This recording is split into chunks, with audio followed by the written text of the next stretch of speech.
Well, tomorrow marks the 16th anniversary of an act of terrorism in the United States that we simply refer to as 9/11. It was an event, an act that was so profoundly painful that reverberations of change continue to this day. So when I look back on the last 16 years and say, what's different today than then, I actually don't like some of the changes that have happened. I don't like the increase in personal surveillance. I don't like the increase in the number of deportation. I don't like the increase in the number of hate crimes. And personally, I certainly don't like the increased security at the airport when I go to travel. But there are a lot of things I do appreciate. There are a lot of changes that I do find valuable that came out of that singular event. I believe that today we have a greater tolerance for differences. We have a greater honoring for diversity. We have a greater outpouring of love when we see people hurting or a community suffering. We have a greater inclination to be kind and connect with strangers as we pass by. And we don't seem to take each other for granted. The people that we know, we don't seem to take them for granted like we used to. So when I look at those changes, I can find great appreciation because not just one voice came into our minds or into the world after that horrific event. Deepak Chopra was inviting us. Oprah has been inviting us. Unity Communities have been inviting us to be the change that you wish to see in the world. Have you heard that phrase before? Be the change you wish to see in the world. So do you know who said it? Okay, who? Gandhi. Okay, that's a trick question because it wasn't Gandhi. It's on bumper stickers. It's on Facebook memes. It's on t-shirts. It's on coffee mugs. And Unity ministers all around the world say Gandhi said, be the change you wish to see in the world. But actually it was first used in the 1970s by a teacher in Brooklyn named Arlene Lawrence. See, it was the teacher. Just saying. She started a project at Thomas Jefferson High School called the Love Project. And what she saw as a vision and put into action was that high school being an oasis or an epicenter of calm and acceptance in the heart of violence and poverty. And what she did with that project actually revolutionized education, because what it demonstrated, when you can be in a place of calm and acceptance, when you can operate in that oasis, that epicenter of calm and acceptance, you actually learn more and you become more compassionate. So the results not only affected the kids who were in that high school, it affected their communities, it affected their lives, and it continues to reach out and impact people throughout the world today just because she said, be the change you wish to see in the world. Now we attribute it to Gandhi because it's pretty much a summary of this whole paragraph. Actually written by Gandhi in 1913. We but mirror the world. All the tendencies present in the outer world are to be found in the world of our body. If we could change ourselves, the tendencies in the world would also change. As man changes his own nature, so does the attitude of the world change towards him. This is the divine mystery supreme. A wonderful thing it is and the source of our happiness. We need not wait to see what others do. So ancient wisdom spoken by Gandhi. Ancient wisdom that comes from so above, so below, so within, so without. Sow those seeds and you shall reap. The law of compensation, the law of giving, the law of receiving, the law in unity that we call the law of mind action, The law that we've been calling the law of sequence and consequence, it begins here, it begins in us, it begins inside. And once we see this inside as the source, inside of us as the source of change, we begin to see the world differently. So regardless of the circumstance, we experience the circumstance differently because we've chosen to change ourselves from the inside.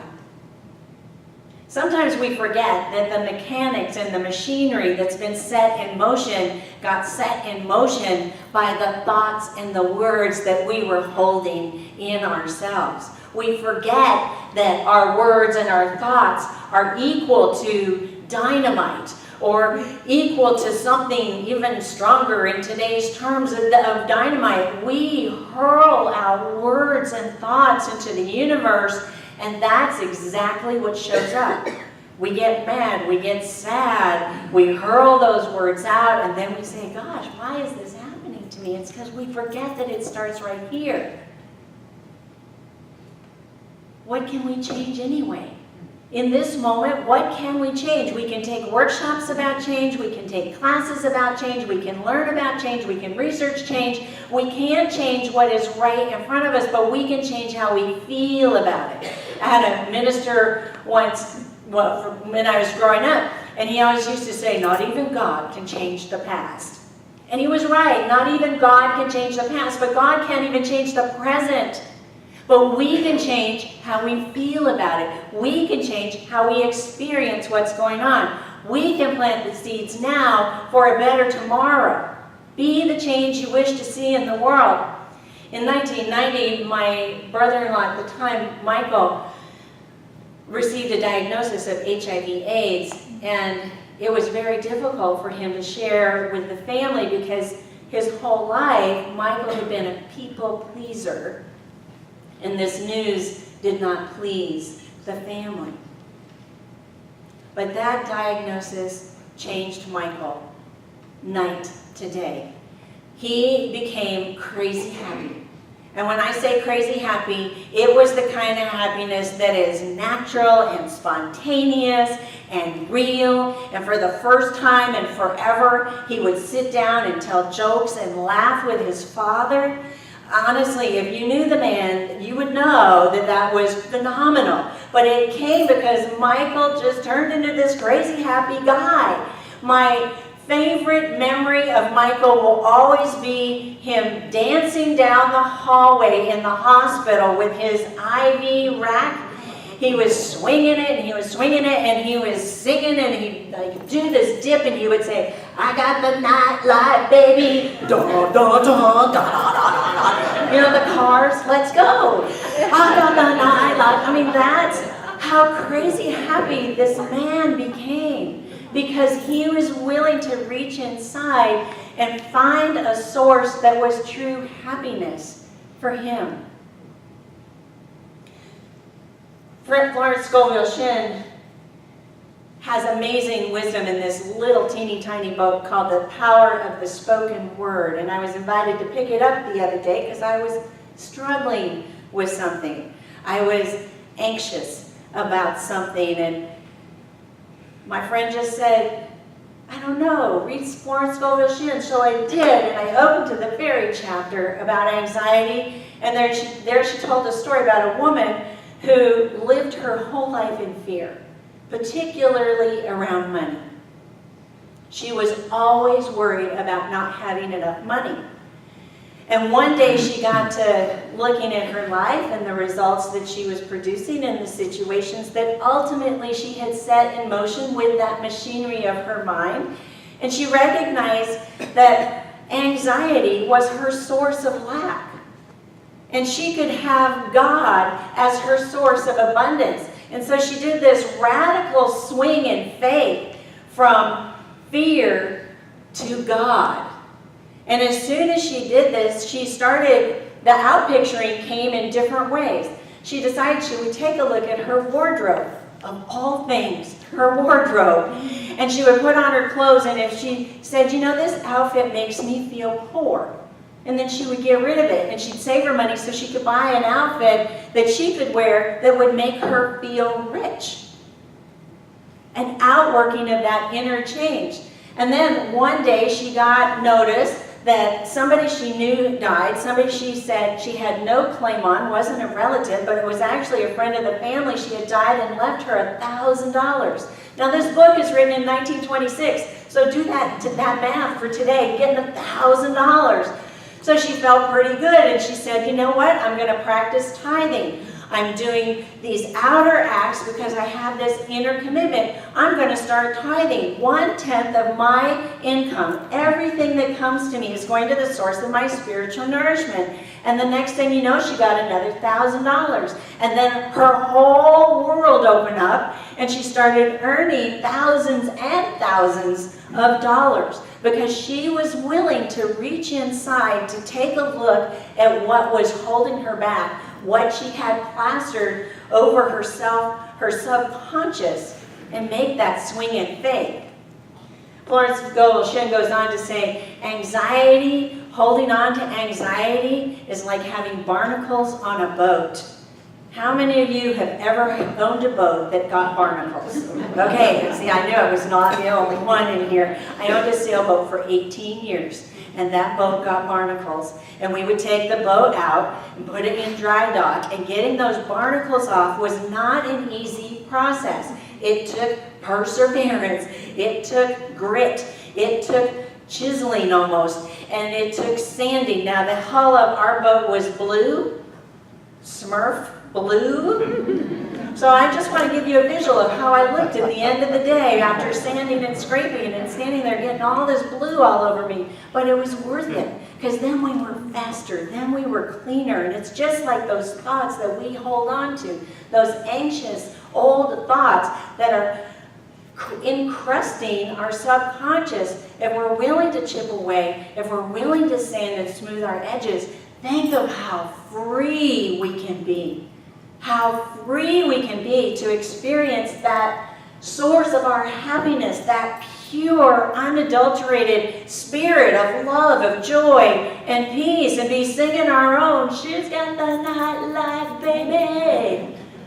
We have life, baby. We have life when we're willing to do that work. The Apostle Paul said in Philippians, don't worry. Your requests are known. In the book of Matthew, Jesus says, if two people agree on earth, not just one person agreeing with themselves, but if two people agree on earth, then the Father will give you all that in the kingdom of heaven. Henry Ford, the automotive genius, used to share his ideas with his favorite person to agree with him, and that was his mother-in-law. He used to share all his ideas for innovation with his mother-in-law, and she would say, I agree, you should do that. The other person who was the great influence on Henry Ford was Ralph Waldo Trine. Now, he came out of a different new thought. He wasn't Unity. It was called the Christ Freedom League. It doesn't exist anymore, but it was just like Unity in the way we look at our thoughts, the way we know that the machinery of our thoughts manifests in our lives, knowing that the change we want to see comes from within. So Henry Ford was a great follower of this man and found great inspiration for making that step, taking that action from vision into reality. And this is what Ralph Waldo Trine said, if one is willing to trust himself fully to the law of sequence and consequence, the law of mind action, the law will never fail him. It is half-hearted trusting that brings uncertainty. Yeah, I think I'll try this on Tuesday, but don't ask me to try it on Thursday. It's that half-hearted trusting that brings uncertainty and so unsatisfactory result. Nothing is firmer and surer than deity. It will never fail the one who throws himself wholly on it. Never fail.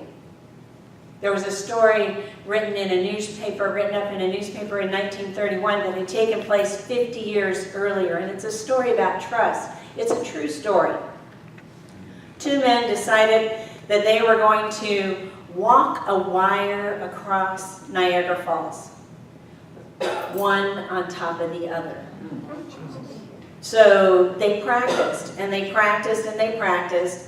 One guy holding the other guy on his shoulders, and they practiced pretend, and they practiced on these ropes that, you know, if you fell, no big deal.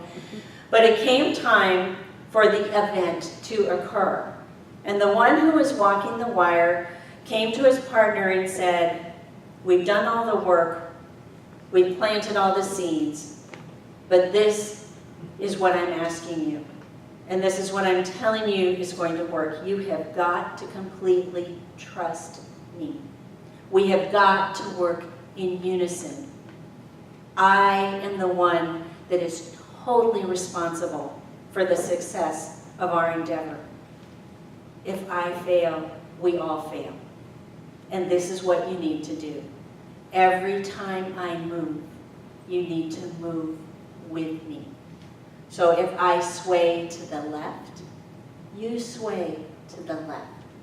And if I move to the right, you sway to the right. For it is only when we act as one that success can occur." So the young man said, "All right, let's do it." So they got out there, they got out on the wire, they're crossing the wire, they're almost to the opposite side when the law of harmonics came into play. I don't know how much you know, but there's a vibration that the wire itself carries. And the wire itself split into two harmonics, and then from there it split into two more, and from there it split into two more, so that the man that was actually walking the wire could barely keep his foot for all the bouncing of the wire. But they swayed and they swayed, they moved as one, and they were successful. They made it. And their event made front page news in several newspapers across the country in 1881. But this is the reason why it was getting written up in 1931. Because the young man who had been on his shoulders went back to private life. He got married, he went to a spiritual community, and he became a leader in that spiritual community. And one of the things that he was often noted for saying is this: "I learned more religion on that wire that day than in all my life. I learned that the only sane and safe way to live is to sway with God." And I believe that's how we create positive change in our world, is to sway with God. Is for us to sway with God and to invite others to sway with God. Meister Eckhart, that 13th century mystic, said, "There is nothing else anyone can do that is so beautiful as to put complete trust in God. God never failed anyone who trusted him greatly, but rather by them, God does great things." So by us, God does great things as we sway with God. Not to make you seasick or anything. In your bulletin this morning, there are prayer lists. And if you need another prayer list or you need a pencil, now's the time to raise your hand. The welcome team will bring that to you, because what we're going to do is we're going to sing a song, we're going to come into meditation, and then we're going to put people on this list. People you want to sway with God. Now that's a little bit of a double entendre, isn't it? I'm going to sway you with God. I'm going to sway you with God. But the people that we invite, including ourselves, to move with God, to begin in that place, that feeling place, that vibratory place from deep within us, that's our oasis, our epicenter of truth, of love, joy, and peace, and move with God out into the world. So everybody has a pencil, everybody has, you need a pencil, you need a pencil, you need a pencil. Anybody else needs a pencil or paper? Here comes Scotty. Here comes Scotty. So for the rest of us, keep your hand up until you get it. For the rest of us, we're going to sing.